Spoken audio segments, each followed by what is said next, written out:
It is time for a chat with Pat today. And it's Thursday, so it's Joni. Oh, I know. It's always fun to talk to Joni. Joan Watson is a speaker, an author, and the book that we have been kind of making our way through, I was going to say is her latest book, but it's not. She just published another one. But this one is called Making a Pilgrimage, and we are on our pilgrimage through this book. Hello, Joni. How you doing today? I am great. It's great to be with you all. Oh, how's it doing in South Bend? Are you in South Bend right now? I am currently. I just got back, actually, and it's cold, so yeah, I'm not I know. crazy about that. Yeah, I know. Yeah, same here. Okay, I think we finished last time, chapter 7, but we didn't talk about the very end, which my eyes kind of opened wide when I saw the last 2 pages of this chapter, because it's entitled Tattoos. What does tattoos have to do with pilgrimages? Please explain. Yes, I wondered if we would touch on this. Of course. Yes. So actually, the pilgrim tattoo is an ancient sign of the Christian faith, is an ancient sign of pilgrimage. And so we know as early as the 6th century, possibly earlier, Christians were marking themselves with tattoos, which always surprises people because we think of the banning of tattoos actually in the old law. But under the new law, life is a little different. And it became a symbol that you made a pilgrimage. And so you would mark yourself indelibly with the sign of the cross. Now, you mentioned the tradition, you say, continues today. They're most famously is it Rzuk tattoo in Jerusalem? Can you explain that? Yeah, so the Rzuk family has been marking pilgrims with tattoos for 27 generations.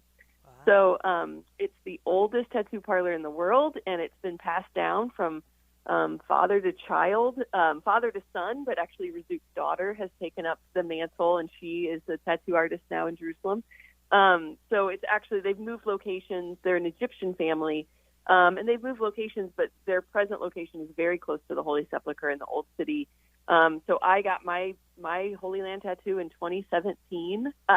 We had read about it in the newspaper, actually, long before. Some other famous people have gotten tattoos since in the Catholic world, but I got mine before them. So 2017 made my first pilgrimage, and traditionally it's put on a couple different places, but one of the traditions is to put it on the wrist. Right. And it was actually really beautiful. I was wincing with pain, and Rzuk, who the father did the tattoo for me. He said, "Just think this is where the nail mark was.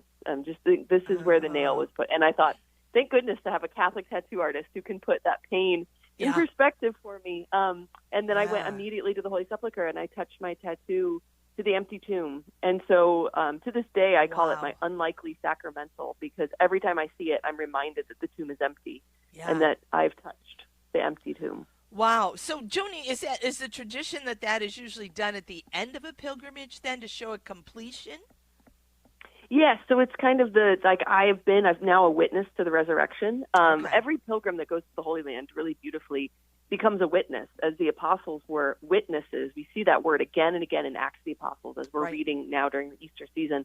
We are called to be witnesses, and every pilgrim to the Holy Land is a witness to that empty tomb, is a witness to the resurrection. And so you mark yourself as that witness. Now, tattoos became popular at other pilgrimage sites as well, but you would traditionally do it at the end, although nowadays you kind of do it when you can get your appointment.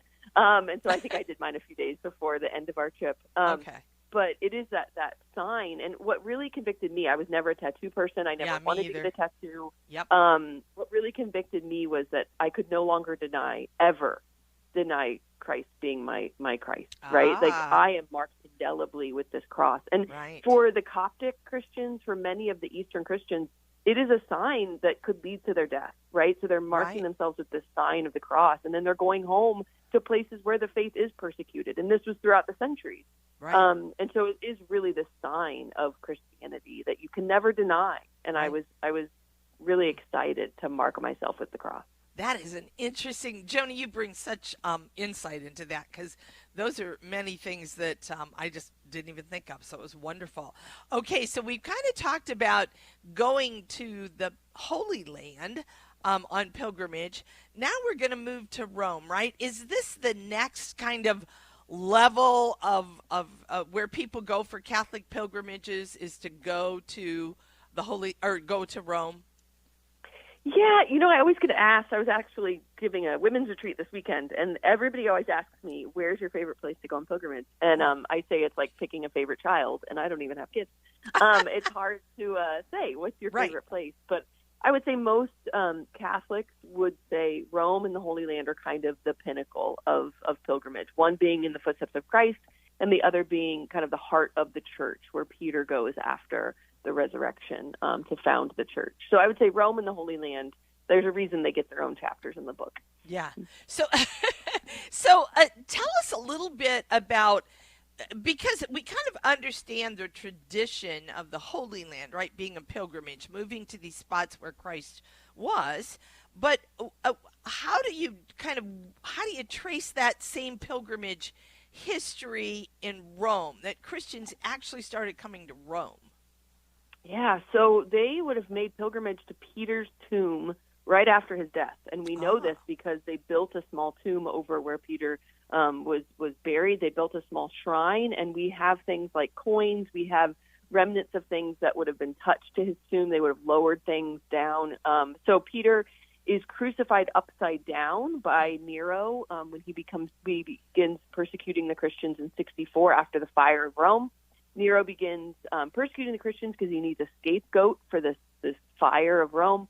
He begins persecuting Christians formally. We do have some persecutions before that, but this huge, widespread persecution under Nero sees the death of Peter and Paul. So Peter taken outside the walls of Rome to Vatican Hill, crucified upside down. His followers would have just simply cut him off the cross, probably just cut his feet off to take him down from the cross quickly, and buried him in the cemetery nearby.